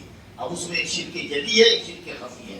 کوئی کڑا پہنتا ہے، کڑائی نہیں پہنتے ہو بھائی، ہاتھ میں درد رہتا ہے، اس کو سبب مانتے ہو، نہ کہیں قرآن اور حدیث میں نہیں ہے کہ یہ کڑا تمہاری تکلیف کے دور کرنے کا سبب ہے، ذریعہ ہے۔ نہ کوئی لیبورٹری مانے گا، نہ کوئی ڈاکٹر مانے گا، نہ کوئی سائنٹسٹ مانے گا۔ یہ دھاگا باندھ لو تو تمہاری مصیبت دور ہو جائے گی۔ دھاگے کو سبب بنا کر کے آپ استعمال کر رہے ہیں کہ یہ ہم سے مصیبت کو دور کرنے کا ذریعہ ہے، تو یہ شرک اصغر ہے۔ اور اگر آپ یہ سمجھتے ہیں کہ یہ دھاگا ہی ہم کو شفا دیتا ہے، یہ کڑا ہی ہم کو شفا دیتا ہے جو ہم نے پہنا ہوا ہے، یہ بازار سے جو دھاگا بندھوا کے لائے یہ ہم سے بیماری کو یہی دور کرے گا، تو شرک اکبر کو آپ اسلام سے خارج۔ لیکن کہا نہیں شفا تو اللہ دیتا ہے، لیکن اس دھاگے کے مادھیم سے دیتا ہے، یہ ذریعہ ہے، تو یہ شرک اصغر۔ اور اسی طریقے سے کوئی کہے کہ اللہ چاہے اور آپ چاہیے، اوپر اللہ ہے ہمارے لیے، نیچے آپ ہے، تو یہ شرک اصغر ہے، جلی واضح لفظ میں آپ غیر کو اللہ کے ساتھ پارٹنر بنانا ہے، اللہ اور آپ۔ حدیث میں کہ کہو صرف وہی ہوگا جو اللہ چاہے گا، اور اگر کہنا ہو تو یہ کہو کہ اللہ چاہے پھر آپ چاہیے گا، کیونکہ آپ نہیں چاہ سکتے جب تک کہ اللہ نہ چاہے۔ فرسٹ اللہ دے دیو، تب پھر کا یہ مطلب ثم اللہ پھر آپ، پھر کا مطلب کہ آپ نہیں چاہ سکتے ہیں ہمارے لیے کچھ، یا ہم آپ کو تبھی ذکر کرتے جب کہ اللہ چاہے۔ اللہ چاہے گا پھر آپ چاہیے گا، پھر بھی ہوتا ہے کہ آپ کا چاہنا اللہ کے چاہنے کے بعد ہی ہوگا۔ اور اگر کہیے کہ اللہ چاہے اور آپ چاہیے تو اس میں شراکت ہوگی۔ اگر آپ کہیے زید آیا، عمر آیا، بکر آیا اور خالد آیا، چار آیا، لیکن اس میں ترتیب نہیں ہوئی کہ کون پہلے آیا۔ لیکن اگر آپ یہ کہتے ہیں زید آیا، پھر عمر آیا، پھر خالد آیا، پھر بکر آیا، تو سمجھ میں آئے گا کہ ترتیب ہوئی، یہ پہلے آیا پھر ہوا۔ لیکن کہیے گا زید اور عمر اور خالد اینڈ میں سب برابر ہو جائے گا، تو اگر کہنا ہو تو یہ کہو کہ وہی ہوگا جو صرف اللہ چاہے گا، یہ اعلیٰ درجے کی توحید ہوئی۔ لیکن اگر کہنا ہی ہو تو یہ کہو کہ اللہ چاہے گا پھر آپ چاہیے گا تو ہو جائے گا۔ لیکن یہ کہو کہ اللہ چاہے اور آپ چاہیے تو یہ شرک اصغر ہوگا۔ اسی طریقے سے باپ دادا کے نام کی قسم کھانا، اولاد کی قسم کھانا، بیوی کی قسم کھانا، اپنی قسم کھانا، یہ شرک اصغر ہے۔ اللہ صحابہ کہتے تھے، حضرت عبداللہ بن مسعود نے کہا کہ اللہ کے نام کی جھوٹی قسم کھانا مجھ کو پسند ہے اس بات سے کہ میں اللہ کے علاوہ کی سچی قسم کھاؤں۔ حالانکہ حضرت عبداللہ بن مسعود جیسے صحابی نہ اللہ کی جھوٹی قسم کھا سکتے ہیں اور غیر اللہ کی نہیں، لیکن کنفیوژن کر رہے ہیں کہ اللہ کے علاوہ کی کسی انسان کی، باپ دادا کی اگر ہم سچی بھی قسم کھاتے ہیں تو یہ شرک ہے، جبکہ اللہ کی جھوٹی قسم کھانا یہ جھوٹ ہے، وہ شرک ہے، یہ جھوٹ ہے۔ اگرچہ وہ شرک اصغر ہے، لیکن شرک اصغر چھوٹا شرک بھی کسی بھی بڑے سے بڑے گناہ سے بڑھ کے، شرک کے علاوہ کسی بھی بڑے سے بڑے گناہ سے بڑھ کے۔ تو یہ سب جو دھاگا اور کڑا اور اس طرح کی جو چیزیں بدوا کے لوگ لاتے ہیں، یا اس طریقے سے کہتے ہیں کہ اگر ہمارے گھر میں کتا نہیں ہوتا نا تو رات چوری ہو جاتی ہے، تو کتا اتنا بھوکا کیوں جگ گئے؟ ارے کتے کو بھگایا کس نے؟ ہو سکتا ہے وہ سویا رہا تھا، چوری کر کے چلا جاتا۔ تو کتیا نہ ہوتی تو بطخ نہ ہوتا، تو مرغی نہ ہوتی گھر میں، بلی نہ ہوتی تو ہمارے یہاں یہ چوری ہوگی۔ جس اللہ نے بچایا آپ کو وہ یاد نہیں رہا، ارے اگر آپ نہیں آئے تھے تو ہماری تو جان ختم تھی۔ سمجھا؟ اس نے دھکا دے کر کے سڑک سے ہٹا دیا، تیز گاڑی کے آپ میں آ رہے تو یہ الحمدللہ تیرا شکر اللہ، تو نے اپنے بندے کو بھیج دیا کسی کو، اللہ نے مجھے بچایا، پھر آپ نے مجھے بچایا، پھر تو سمجھ میں آتا ہے۔ لیکن آپ نہیں ہوتے یا آپ نہیں بچاتے تو میں ختم ہو جاتے، کہاں جا رہے ہیں؟ کتنا وہم ہے بتائیے، تو کتنا ایمان کمزور ہے۔ بلی نے راستہ کاٹ دیا تو گاڑی روک لو، لائٹ آف کر لو، کٹ کا نشان لگا دو، تب آگے بڑھو، نہیں تو فتنے میں پڑ جاؤ گے، دھوکے میں پڑ جاؤ گے۔ یہی مسلمان کا ایمان ہے۔ اتنا کمزور ایمان اپنا رکھتے ہو جا کے، جب کہتے ہو کہ نافع اللہ ہے، نفع دینے والا وہ ہے اور تکلیف سے دوچار کرنے والا بھی وہی ہے، تو تم نے بلی کو، کتوں کو اپنے لیے فائدہ مند بنا لیا۔ دیکھو اللہ تعالیٰ جب کسی بندے کو چاہتا ہے نا، اس کا کام بنانا چاہتا ہے تو اسباب بھی وہی پیدا کرتا ہے. تو مانگ رہے ہیں آپ کو اللہ سے کہ اللہ عطا کرتے ہماری یہ مصیبت دور کر دے. کیسے دور کرے گا وہ ہو جائے گا. اسباب خالق الاسباب ہے، اسباب اور مسببات سب اللہ کی طرف سے وہی سبب پیدا کرتا ہے. تو اس لیے جو بھی کچھ کہنا ہو، جیسے بھی کچھ کہنا ہو، وہ صرف اللہ سے کیجیے، صرف اللہ سے اپنی لڑ لگائیے. یہ توحید ہوئی. دوسرا جو عنوان ہے آپ کا اسی مضمون کے اندر دیکھیے وہ زیادہ ہو رہا ہے بہرحال. دوسرا عنوان یہ تھا اسی کلمے کا جزء محمد رسول اللہ. محمد اللہ صلی اللہ علیہ وسلم اللہ تعالیٰ کے رسول. یہ رسول کیا ہوتے ہیں اور نبی کیا ہوتے ہیں؟ یہ سب میسنجر ہوتے ہیں اللہ کے. اللہ کا پیغام اس کے بندوں تک پہنچاتے ہیں. ان کی ڈیوٹی ہوتی ہے، وہ بھی سبب اور ذریعہ ہی ہے کہ لوگوں کو دین کی بات سمجھاؤ اور ان کو غلط راستے سے نکال کر سیدھے راستے پر لگانے کی کوشش کرو. ان کو غلط سمجھ بتاؤ، صحیح سمجھ بتاؤ. رہنمائی کا کام کرنا، راہ دکھانے کا کام کرنا. راہ پر چلانے والا صرف اللہ، ہدایت دینے والا صرف اللہ. آپ یاد رکھیے محمد صلی اللہ علیہ وسلم کے چچا ابو طالب پوری زندگی بھر وہ شخص مکے میں محمد صلی اللہ علیہ وسلم کی مدد کرتا رہا، سینہ سفر رہا، خطرات کو اپنے اوپر لیتا رہا، آپ کا دفاع کرتا رہا، ڈیفینس کرتا رہا محمد صلی اللہ علیہ وسلم کا. اس لیے کہ وہ آپ کا چچا تھا. کلمہ نہیں اس نے پڑھا. اور نبی صلی اللہ علیہ وسلم گئے ان کے پاس، کہا کہ مرنے کے وقت بھی کلمہ پڑھ لو چچا، لا الہ الا اللہ کہہ دو. یہ کلمہ وہ ہوگا کہ اس سے ہم آپ کی اسلام کی حجت ثابت کرے گی کہ آپ مسلمان بنے. جی بہرحال تقدیر میں ایمان اور اسلام نہیں لکھا ہوا تھا. آخری بات کئی مرتبہ کی پیشی کے بعد کہ اسلام قبول کر لو، بغل بغل میں دو ساتھی تھا، مشرک کو کہتا تھا کہ جی ابو طالب مرنے کے وقت میں باپ دادا کا دین چھوڑو گے، کیا اپنے بھتیجے کے بات میں آتے ہو. آخری بات تیسری مرتبہ اس نے کہا کہ بیٹے مجھ کو میرے حال پہ چھوڑ دو، میں عبد المطلب کی ہی ملت پر بڑھوں گا، اپنے باپ دادا کے دین پر. اب سوچیے نبی صاحب کا کیا حال ہوا ہوگا، کتنے پریشان ہوئے ہوں گے. اللہ تعالیٰ ایسے وقت میں کہتا ہے انک لا تہدی من احببت ولکن اللہ یہدی من یشاء. اے نبی آپ جس کو چاہیں کہ اس کو ہدایت مل جائے تو اس کو ہدایت نہیں مل سکتی. ہم جس کو چاہیں تو اس کو ہدایت ملے گی. سوچیے اگر نبی صلی اللہ علیہ وسلم کے ہاتھ میں کسی کو ہدایت دینا ہوتا، راہ پہ چلا دینا ہوتا، تو قسم اللہ کی دنیا میں سب سے زیادہ اس کا مستحق ابو طالب تھا. لیکن آپ اس کو ہدایت نہیں دے سکے. تو نبی کا کام اور نبی کے وارثین کا کام صرف آپ کو آپ کی رہنمائی ہے، راہ دکھانا، راہ پر چلا دینا، حق کی راہ پر چلا دینا صرف اللہ کا کام. اس لیے ہم دعا کرتے ہیں اپنی ہر نماز میں اور ہر نماز کی ہر رکعت میں اہدنا الصراط المستقیم. اللہ صراط مستقیم کی ہدایت دے، صراط مستقیم پر ہم کو چلا، صراط مستقیم پر گامزن رکھ. کون صراط مستقیم؟ وہ جو راستہ اللہ کا ہے، کتاب اللہ کا، سنت رسول اللہ، اس راستے پر اللہ تعالیٰ ہم کو جمع کے رکھے، ثابت قدم. تو ہدایت نبی، ہدایت کا کون سا معنی نبی کے ہاتھ میں ہے؟ راہ دکھانا. اور ہدایت دینا، ہدایت نصیب کر دینا، ہدایت کی راہ پہ لگا دینا صرف اللہ کا. تو بہرحال میں یہ عرض کر رہا تھا کہ نبی اور رسول جو ہوتے ہیں وہ میسنجر ہوتے ہیں اللہ تعالیٰ. رسول کا معنی فرستادہ، بھیجا ہوا، جس کو اللہ رب العالمین بھیجتا ہے اپنے پیغام کے ساتھ کہ جاؤ دنیا والوں کو اللہ کے عذاب سے ڈراؤ اور اہل توحید کو جنت کی بشارت دو. شرک میں جو لوگ لت پت ہیں ان کو شرک سے نکالنے کی کوشش کرو، شرک کے برے انجام سے ان کو آگاہ کرو، توحید کی اہمیت اور فضیلت بتاؤ، ایمان و یقین کی راہ دکھلاؤ. اس کے لیے اللہ تعالیٰ نے بھیجتا ہے. یہ رسول کی ذمہ داری ہوتی ہے. اچھا عورتیں خاموش رہیں. یہ کیوں اللہ تعالیٰ نے رسولوں کا سلسلہ بھیجا ہے، اس کا فائدہ کیا ہے، بات مختصر کرتے ہیں. پوائنٹ اللہ کہتا ہے سورہ آل عمران میں، سورہ نساء میں اللہ فرماتا ہے رسول مبشرین و منذرین لئلا یکون للناس علی اللہ حجۃ بعد الرسل. ہم نے رسولوں کو بھیجا ہے بشارت دینے والا، خوشخبری سنانے والا بنا کر اور ڈرانے والا بنا کر. خوشخبری کس کے لیے؟ اہل ایمان و اہل توحید کے لیے، نیک عمل کرنے والوں کے لیے.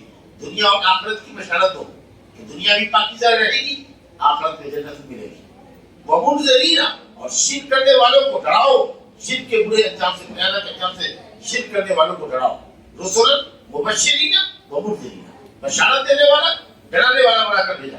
کیوں؟ لئلا یکون للناس علی اللہ حجہ، تاکہ کل کو قیامت کے دن کوئی اللہ کے سامنے یہ حجت نہ پیش کر سکے کہ ہمارے پاس تو کوئی تیرا میسنجر نہیں آیا تھا. تو آپ کا عذر کاٹنے کے لیے، ختم کرنے کے لیے کہ مجھ کو کوئی ڈرانے والا نہیں آیا تھا، مجھ کو کوئی حق کی راہ دکھانے والا نہیں آیا تھا، اس لیے اللہ نے رسولوں اور نبیوں کے سلسلوں کو قائم کیا. پہلا رسول، پہلے نبی حضرت آدم علیہ السلام، ٹھیک ہے، اور یہ آخری نبی محمد صلی اللہ علیہ وسلم. اب اس درمیان میں نبیوں کا ایک لمبا سلسلہ ہے.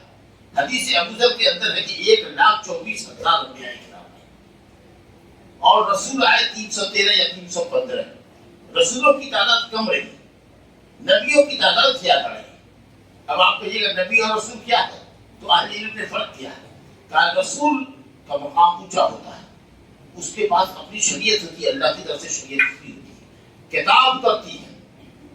وہ کسی پہلے کے نبی کا یا رسول کا فالوور نہیں ہوتا، اپنی اس کی شریعت ہوتی ہے. وہ دوسرے نبی کا، پہلے کے نبی کا فالوور نہیں ہوتا. نبی جو ہوتا ہے وہ صاحب شریعت نہیں ہوتا، وہ اپنے سے پہلے والے رسول کی رسالت کو پھیلاتا ہے. آپ سمجھے؟ تو رسول کا مقام اونچا ہے. جو بھی رسول ہے وہ نبی ہے، لیکن ہر نبی رسول نہیں ہے. نبی صاحب کتاب نہیں ہوتا، رسول صاحب کتاب ہوتا ہے، اس کے پاس پوری شریعت اترتی ہے. سمجھا؟ باقی رہا تبلیغ اور ارشاد، نبی کا بھی کام ہے اور رسول کا بھی کام ہے، لیکن رسول صاحب شریعت ہوتا ہے، اس کی مستقل شریعت ہوتی ہے. وہ کسی پہلے رسول کی شریعت کا فالوور نہیں ہوتا. اور نبی اپنے سے پہلے رسول کی دعوت کو پھیلاتا ہے. سمجھا؟ تو انبیاء بہت ہوئے، 1,24,000 انبیاء اور رسول 313 ہی، 315 ہی ہوئی. اچھا، اس میں بھی صرف 25 پیغمبروں کا ذکر قرآن نے کیا ہے. تو ابھی ان کو بائی نیم ہم جانتے ہیں جس کو قرآن نے ذکر کیا. سمجھا؟ اب یہ جو آپ سوچیے 1,24,000 اور 313 یا 15 رسول، اس میں کل کتنے آئے؟ 25 نبیوں اور رسولوں کا ذکر ہے. قرآن مجید میں جس کا بھی ذکر ہے وہ سب نبی بھی ہے، رسول بھی ہے. ٹھیک ہے، تو چلیے بھائی 25 رسول جانتے ہیں، تو کہاں 315 میں 25 برس. اب آپ سوچیے 285 290 کے قریب جو ہے رسول کو بھی ہم نہیں جانتے، اور انبیاء کرام تو 1,24,000 ہے. لا الہ الا اللہ. لیکن ہمارا ایمان ہے کہ اللہ جس قوم میں جب بھی تجھے کوئی رسول بھیجا ہے، کوئی نبی بھیجا ہے جس کا نام ہم نہیں جانتے، کہ تو نے نہیں لکھا ہے، نہیں بتایا ہے، تو نے نہیں اتارا ہے، مگر ہم اجمالی طور پر ایمان رکھتے ہیں کہ جب بھی کوئی نبی تمہاری طرف سے اللہ آیا ہو قوم کی اصلاح کرنے کے لیے، آمنا بھی اللہ اس پر ایمان لائے کہ وہ تیرا رسول تھا. ٹھیک ہے، جن کا نام ہے ان کو بائی نیم ہم جانتے ہیں کہ اللہ یہ سب انبیاء کرام تیرے رسول ہے، تیرے نبی ہیں، اور ان پر ہمارا ایمان ہے. لیکن ہمارا تفصیلی ایمان اس نبی پر ہے جس کی ہم امت ہے، اور وہ ہے محمد صلی اللہ علیہ وسلم، جو تمام انبیاء کے بعد آئے ہیں، آخری نبی ہے. ختم بھی النبیون، نبی صلی اللہ علیہ وسلم نے فرمایا کہ اللہ نے میرے اوپر نبوت کو ختم کر دیا، اب میرے پاس کوئی نبی نہیں ہوگا. اللہ اکبر. اس حقیقت کا قرآن نے بڑا بڑا اعتراف کیا. کہا ما کان محمد ابا احد من رجالکم، سورہ احزاب آیت نمبر 40 میں اللہ تعالیٰ فرماتا ہے، 40ویں آیت ہے، کہ محمد صلی اللہ علیہ وسلم تم میں سے کسی مرد کے باپ نہیں. جو بھی اللہ تعالیٰ نے اولاد نرینہ دی تھی بیٹا، وہ سب کو بچپن میں ہی اٹھا دیا. آپ نے منہ بولا بیٹا بنا رکھا تھا زید بن حارثہ. اللہ نے کہا نہیں، منہ بولا بیٹا کسی کا بیٹا نہیں ہوتا. اے نبی آپ کسی مرد کے باپ نہیں، وہ سب بچپن میں ہی رخصت ہو گئے آپ کے بیٹے، یعنی آپ بیٹیوں کے باپ. لہذا زید ابن حارثہ کو زید بن محمد مت کہو، جس کا بیٹا ہے اسی کا بیٹا کہنا ہے. ٹھیک ہے، ولیکن رسول اللہ، نبی تم میں سے کسی مرد کے باپ تو نہیں ہے، لطفے اور سلبی کے اعتبار سے، نسلی اعتبار سے. بلد کا کوئی رشتہ باپ بیٹے کا کسی مرد کے ساتھ ان کا قائم نہیں ہے. ولیکن رسول اللہ، وہ اللہ کے رسول ہے، وہ خاتم النبیین یا وہ خاتم النبیین، اور نبیوں کے سلسلے پر مہر لگانے والا. آخری مہر کا کام کیا ہوتا ہے؟ آخر میں لگتا ہے. پورا جب لیٹر تیار ہو جاتا ہے، صاحب کا دستخط ہو جائے گا، اس کے بعد ڈسپیچنگ آور میں اس کے اوپر مہر لگے گا، پھر اس کے بعد دفاع بند ہوگا، مہر لگ کر کے مہر آخری کا سیل لگنا. گویا کہ یہ آخری کام ہے، آخری نبی ہے. خاتمن نبی نے اگر پڑھے خاتم ختم کرنے والے، نبیوں کے سلسلے کو ختم کرنے والے.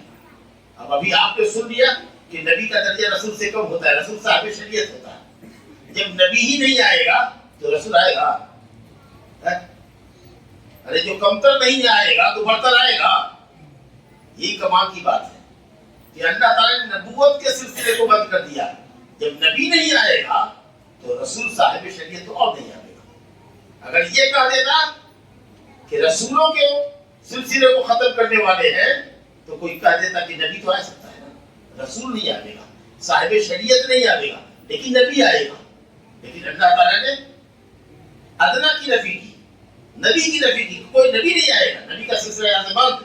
جب نبی کا سلسلہ بند تو رسول تو بدلنے والا نہیں آئے گا، کیونکہ رسول کا مقام اونچا ہوتا ہے.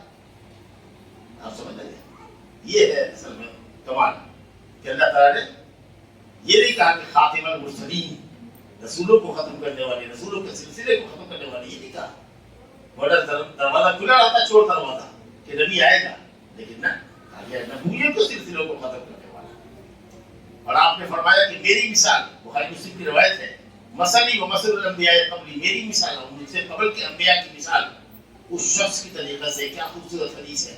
اس نے ایک مکان بڑا اچھا سے بنایا، بڑا دار احسنہ واجملہ، بڑا خوبصورت بڑا مستحکم مکان بنایا، لیکن اس میں ایک اینٹ کی جگہ کسی کونے میں چھوڑ دی اس نے. اب لوگ اس مسجد پہ جاتے تھے، اس گھر پہ جاتے تھے، مسجد کر دیا. لوگ اس گھر پہ جاتے تھے، گھر کو دیکھتے تھے، یطوفون بہ ویعجبون لہ، گھر کا چکر لگاتے تھے، بڑا خوبصورت مکان، بڑا خوبصورت مکان.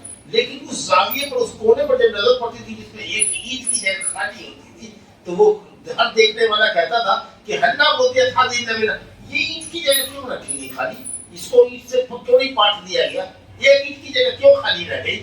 جیسا فرمایا کہ انا تلک اللبنہ، وہ آخری اینٹ نبوت کے قصر میں، محل میں ہوں. لالا بھی یہ بات، میرے بعد کوئی نبی نہیں. بخاری میں ہوتے ہوا بھی نبی، اللہ نبیوں کے سلسلے کو ختم فرمایا. اور آپ نے یہ بھی فرمایا کہ میرے بعد جو بھی نبوت کا دعویٰ کرے گا وہ جھوٹا قذاب مکار دجال ہوگا. اور کہا کہ 30 بڑے بڑے نبوت کے دعوے دار ہوں گے. برساتی میڈر کے طریقے سے نبوت کا دعویٰ کرنے والا تو ہزاروں لاکھوں ہوگا، لیکن بڑے بڑے جو ہوں گے، جس کے فوج ہوگی، جس کے پاس پیسہ ہوگا، جس کے فالوور ہزاروں لاکھوں کی تعداد میں ہوں گے. جیسے ہندوستان سے مرزا غلام محمد قادیانی نکلا تو کہا کہ آخری نبی، 30واں نبی سے فرمایا کہ آخری مدعی نبوت دجال کذاب وہی کرانا دجال ہوگا جو قیامت کی علامت ہے، جس کو حضرت عیسیٰ علیہ السلام قتل کریں گے. وہ 30واں آخری دجال ہوگا نبوت کا دعویٰ کرنے والا. تو ہم کیا آپ سے کہہ رہے تھے کہ انبیاء کرام 1,24,000 اور رسول اللہ 313 یا 315، اس میں 25 نبیوں کا ذکر آیا. اور 25 نبیوں اور رسولوں کے اندر 5 رسول کا سب سے اونچا مقام ہے. ترتیب کے اعتبار سے، درجے کے اعتبار سے نمبر 1 پر محمد صلی اللہ علیہ وسلم، دوسرے نمبر پر حضرت ابراہیم علیہ السلام، اللہ اکبر، تیسرے نمبر پر حضرت موسیٰ علیہ السلام، چوتھے نمبر پر حضرت نوح علیہ السلام، پانچویں نمبر پر حضرت عیسیٰ علیہ السلام. فضیلت کے اعتبار سے اور زمانے کے اعتبار سے دیکھیے تو حضرت نوح علیہ السلام پہلے، اس کے بعد ابراہیم خلیل اللہ علیہ السلام، اس کے بعد موسیٰ علیہ السلام، عیسیٰ علیہ السلام، اور سب سے آخر محمد صلی اللہ علیہ وسلم. اور درجے کے اعتبار سے دیکھیے، مرتبہ کے اعتبار سے دیکھیے تو نمبر 1 محمد صلی اللہ علیہ وسلم، نمبر 2 ابراہیم خلیل اللہ علیہ السلام، اور تیسرے نمبر پر حضرت موسیٰ علیہ السلام، چوتھے نمبر پر نوح علیہ السلام، پانچویں نمبر پر حضرت عیسیٰ علیہ السلام. یہ 25 انبیاء کرام جن کا ذکر قرآن میں آیا، اس میں یہ 5 اولو العزم پیغمبر. اللہ کا شکر ہے کہ جو سب سے مکرم نبی اور رسول ہے، ارے آپ کو اللہ رب العالمین نے اس نبی کا امتی بنایا. اور جب رسول سب سے افضل ہے، سب سے افضل نبی ہے، تو ظاہر ہے کہ آپ کی امت بھی خیر امت ہے. قرآن کا خیر امت کنتم خیر امت، تم سب سے بہترین امت ہے. روئے زمین پر تم سے بہتر کوئی امت گزری ہی نہیں، کیونکہ تمہارے رسول سے افضل کوئی رسول گزرا ہی نہیں. تو تم لوگوں کے لیے نکالے گئے ہو، لوگوں کی بھلائی کے لیے برپا کیے گئے ہو.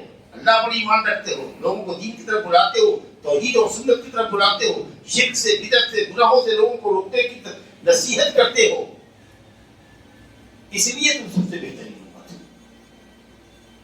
بہرحال اللہ تعالیٰ نے جو نبی بھیجا ہم کو اور آپ کی ہدایت کے لیے، ان پر اللہ نے ان کو مکمل کر دیا، مکمل کر دیا۔ قرآن خود کہتا ہے الیوم اکملت لکم دینکم، اے نبی میں نے آپ کے دین کو آپ کے لیے مکمل کر دیا۔ اور فرمائیے آپ کے دین کو اے نبی ہم نے مکمل کر دیا۔ اب جب وہ مکمل ہو گیا تو اس میں اپنی طرف سے ہم اپنی طرف سے کوئی اضافہ نہیں کر سکتے۔ اور جو چیز اسلام میں ثابت ہے اس کا ہم انکار نہیں کر سکتے، نہ اپنی طرف سے دین میں کچھ بڑھا سکتے ہیں۔ اگر بڑھائیں گے تو دین میں اضافہ ہوگا، اللہ کے اس کلام کو جھٹلانا ہوگا کہ تیرا دین مکمل ہے۔ اور نبی کریم صلی اللہ علیہ وسلم نے جو کہا کہ میں نے تم کو روشن شاہراہ پر چھوڑا ہے، میرے طریقے سے ہٹو گے تو گمراہ ہو جاؤ گے، تو یہ نبی کے ساتھ دھوکا ہوگا کہ تم یہ کہہ رہے ہو کہ نبی صلی اللہ علیہ وسلم نے دین مکمل نہیں پہنچایا۔ نتیجہ یہ ہوا کہ آپ یہ عقیدہ رکھیں کہ اللہ کے نبی نے خود نبی صلی اللہ علیہ وسلم نے فرمایا، حدیث یہ مسلم شریف کی، کہ کوئی بھلائی نہ تھی جو نبی صلی اللہ علیہ وسلم نے نہ کی ہو اور نہ کرنے کی ترغیب کی، یعنی خود بھی کیا اور کرنے کی نصیحت بھی فرمائی۔ اب کوئی شر نہ تھا جس سے نبی صلی اللہ علیہ وسلم خود نہ رکے ہو اور ہم کو رکنے کی ترغیب نہ کی۔ ہر بھلائی سے ہم کو آگاہ کر دیا، ہر شر سے بچا دیا ہے۔ تو اب خیر وہی ہے جو اللہ نے فرمایا ہے، رسول اللہ صلی اللہ علیہ وسلم نے فرمایا ہے۔ جو بات اللہ اور اس کے رسول نے نہیں فرمائی ہے، ایون خلفائے راشدین ابو بکر عمر عثمان علی رضی اللہ عنہ نے بھی نہیں کیا ہے، وہ چیز کبھی بھی دین اسلام کا جز نہیں ہو سکتی۔ تو بہرحال نبی صلی اللہ علیہ وسلم نے دین اللہ کا پہنچا دیا۔ اب ہماری ذمہ داری ہے کہ جو دین اللہ کا مکمل ہے قرآن مجید کی شکل میں اور محمد صلی اللہ علیہ وسلم کی صحیح سنت اور کے حدیث کی شکل میں، اس کو ہم فالو کریں، عقیدے کے اعتبار سے بھی، عمل کے اعتبار سے بھی۔ سارا عمل شریعت کے مطابق ہو اور ہمارا عقیدہ شریعت کے مطابق ہو۔ محمد صلی اللہ علیہ وسلم کا جو حق ہم پر ہے اس کو مختصر ترین لفظوں میں ہم یہ بتائیں کہ آپ کو دنیا کا سب سے محبوب ترین انسان ہونا چاہیے۔ ہمارے رسول ہم کو ہماری جان سے بھی پیارے ہیں، ہمارے ماں باپ سے پیارے ہیں، ہمارے آل اولاد سے پیارے ہیں، ایون ہماری جان سے پیارے ہیں۔ ہر شخص کو اپنی جان سب سے زیادہ پیاری ہوتی ہے، وہ ہماری جان سے بھی ہم کو زیادہ عزیز ہے۔ اور آپ کا طریقہ دنیا کے تمام لوگوں کے طریقے پر افضل ہے، کیونکہ آپ نے جو طریقہ بتایا وہ اللہ کا بتایا وہ طریقہ ہے۔ اللہ کے طریقے سے بہتر بڑا کون ہو سکتا ہے؟ جی، اللہ کی بات سے سچی بات اور اللہ کے طریقے سے بہتر طریقہ کون سکتا ہے؟ وَأَنَّ هَذَا صِرَاطِي مُسْتَقِيمًا فَاتَّبِعُوهُ۔ قرآن کہتا ہے کہ نبی جو راستہ بتاتے ہیں، جو دین تم کو دیتے ہیں، وہ صراط مستقیم ہے، اس کی پیروی کرو تاکہ جنت میں پہنچ جاؤ۔ اس کے علاوہ پگڈنڈیوں پر چلو گے، بدعت کی پگڈنڈیوں پر تو سیدھے جہنم میں جاؤ۔ تو نبی صلی اللہ علیہ وسلم سے اپنی جان سے بھی زیادہ، مال سے، اولاد سے، ساری چیزوں سے، دنیا کی ہر چیز سے زیادہ نبی صلی اللہ علیہ وسلم کو محبوب بنایا۔ اسی طریقے سے آپ کے حکموں کو بجا رہے ہیں، آپ کے عوامل کو بجا رہے ہیں، جن چیزوں سے آپ نے روکا ہے اس سے رک جائے، کیونکہ آپ کا بیان کی بتایا ہوا اور آپ کی منع کردہ چیزیں ایسے ہی ایسے اللہ کی بتائی ہوئی چیزیں اور اللہ کی منع کردہ چیزیں، ٹھیک ہے۔ اور اسی طریقے سے اللہ سبحانہ و تعالیٰ کی بندگی ہم اسی طریقے پر کریں جو طریقہ پیارے مصطفیٰ صلی اللہ علیہ وسلم سے ثابت ہے، کیونکہ وہ تو آئی ہے اللہ کی مرضی کا کام بتانے کے لیے، اللہ کی عبادت کا طریقہ سکھلانے کے لیے آئے۔ اب اس طریقے سے ہٹ جائیے گا تو بدعت میں پڑ جائیے گا۔ اور اسی طریقے سے کسی بھی شخص کے قول کو، چاہے وہ کتنا بڑا عالم کیوں نہ ہو، اپنے نبی کے قول پر مقدم نہیں کر سکتے۔ ہوتے ہوئے مصطفیٰ کی گفتار مت دے کسی کا قول و کردار۔ جب نبی صاحب کی حدیث صاف واضح آ گئی تو آپ کسی کے قول و کردار کو ان کو دیکھنے کی ضرورت نہیں ہے۔ لقد کان لکم فی رسول اللہ اسوۃ حسنہ، نبی صلی اللہ علیہ وسلم کے اندر تمہارے لیے بہترین نمونہ ہے، وہ ہمارے آئیڈیل ہیں، ہم ان کی امت میں ہیں۔ قیامت کے دن اللہ اسی بات کا سوال کرے گا کہ تو کس کی عبادت کرتا تھا؟ تو اللہ، صرف اللہ کی۔ اب کس کی پیروی کرتا تھا؟ محمد صلی اللہ علیہ وسلم۔ اور دین تمہارا کیا تھا؟ اسلام۔ یہی سوال خبر میں ہے۔ من رب کا، تیرا رب کون تھا؟ تیرا معبود کون تھا؟ اللہ۔ تیرا رسول کون تھا؟ رسول کیا؟ فرشتہ جس کا حکم ماننا اللہ کا حکم ماننا ہے۔ وَمَن يُطِعِ الرَّسُولَ فَقَدْ أَطَاعَ اللَّهَ، جس نے رسول کا مانا، کہا مانا، اس نے اللہ کا کہا مانا۔ تو رسول کی پیروی۔ اور تمہارا دین کیا تھا؟ اسلام۔ اسلام جو نام ہے مکمل تابعداری کا، کس کی؟ اللہ کی تابعداری۔ جی، تو یہی سوال ہے قبر میں یہی سوال ہے حشر میں کہ تو کس کی پرستش کرتا تھا، کس کے بتائے ہوئے طریقے پر چلتا تھا. یہ توحید ہے اور یہی رسالت ہے. لہٰذا ہم کسی کی بات کو نبی کی بات پر مقدم نہیں کر سکتے. اور یہ عقیدہ اسی کے ساتھ رکھیں کہ محمد صلی اللہ علیہ وسلم آخری نبی اور رسول ہے. آپ کے بعد کوئی نبی بھی نہیں آئے گا، کوئی رسول نہیں آئے گا. جو نبوت کا دعویٰ کرے گا وہ چپ رہا ہے. تو یہ رسالت ہے. اور رسالت کے سلسلے میں آپ کو بتا دیں چلتے چلتے کہ صاحب جتنے رسول آئے وہ سب کے سب مرد تھے، سب انسانوں میں سے تھے. کوئی جن میں نبی نہیں آیا، کوئی جن میں رسول نہیں آیا. جو لوگ جن مسلمان ہوئے وہ نبیوں سے، انسان نبیوں سے دین کی بات سیکھ کر اپنی قوم میں ڈرانے والے بن کر کے جایا کرتے تھے کہ بھائی شرک سے بچو، گناہ سے بچو. منذرین ہوتے تھے، ڈرانے والے ہوتے تھے، داعی ہوتے تھے. داعی دین کی دعوت دے جاتے تھے. کوئی رسول نہیں آیا. وما ارسلنا من قبلک الا رجالا نوحی الیہم. اے نبی ہم نے آپ سے پہلے جتنے رسول کو بھیجے وہ سب کے سب مرد تھے. مرد، کوئی عورت نہیں تھی. کوئی عورت نہیں تھی اور کوئی غیر انسان نہیں تھا. سب کا سب بشر تھا، سب کا سب انسان تھا. سب کا سب انسان تھا. اور سب کے سب ماشاءاللہ سب کے سب شہر سے ہوتے تھے. وما ارسلنا من قبلک الا رجالا من اہل القری. سب کے سب شہر سے ہوتے تھے. کوئی بادیہ کا نہیں ہوتا تھا، کوئی انتہائی دور کے ویلیج کا نہیں ہوتا تھا، کوئی جنگلی علاقے کا نہیں ہوتا تھا. کیونکہ بہت دیہاتی جو بادیہ میں ہوں ان کے اندر جوڑ و جفا زیادہ ہوتا ہے. سویلائز نہیں ہوتے ہیں، تہذیب ثقافت نہیں ہوتی ہے. دل بڑا ان کا سخت ہوتا ہے، زبان بڑی ٹیڑھی ہوتی ہے ان کی. بڑی بستیوں میں رہنے والے، بڑے بڑے ویلیج میں رہنے والے، شہروں میں رہنے والے مہذب ہوتے ہیں، باتوں کو سمجھتے ہیں. تو اللہ نے فرمایا کہ سب کے سب شہر سے ہوتے تھے اور سب کے سب مرد تھے، کوئی عورت نہیں تھی. بہرحال نبی صلی اللہ علیہ وسلم ہمارے جو نبی ہے رسول ہے اللہ،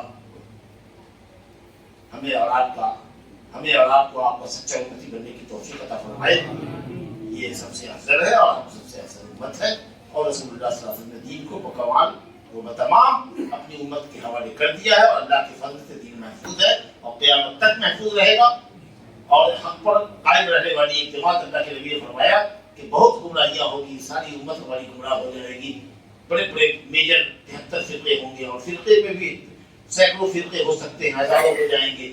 لیکن ان میجر فرقوں میں 73 فرقوں میں ایک فرقہ ایسا ہوگا جو جنتی ہوگا، اور وہ ہوگا جو میرے طریقے پر، میرے صحابہ کے طریقے پر ہوگا. بس وہ ہوگا جو میرے طریقے پر اور میرے صحابہ کے طریقے پر ہوگا. اللہ تعالیٰ ہم کو آپ صلی اللہ علیہ وسلم کے طریقے پر اور آپ کے صحابہ کرام کے طریقے پر رکھ کے صحیح اہل سنت والجماعت بنائے، سنت والا بنائے، صحابہ کے طریقے پر عمل کرنے والا بنائے. اللہ تعالیٰ ہمیں اپنی توحید کو اور عقیدہ رسالت کو ہر طرح کی آلائشوں سے پاک صاف عقیدے کو قبول کرنے، سمجھنے اور ان کے تقاضوں کو پورا کرنے کی توفیق عطا فرمائے. آمین. وآخر دعوانا الحمد للہ رب العالمین. صلی اللہ علیہ محمد وآلہ وسلم.